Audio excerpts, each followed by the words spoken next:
stasiun Surabaya Gubeng berada di sebelah kanan dan kiri dari arah jalannya kereta api. Stasiun Surabaya Gubeng baru turun dari kereta arah ke kanan, dan stasiun Surabaya Gubeng lama turun dari kereta arah ke kiri.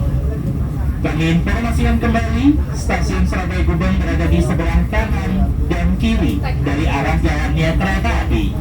Stasiun Surabaya Gubeng baru turun dari kereta arah ke kanan, dan stasiun Surabaya Gubeng lama turun dari kereta arah ke kiri.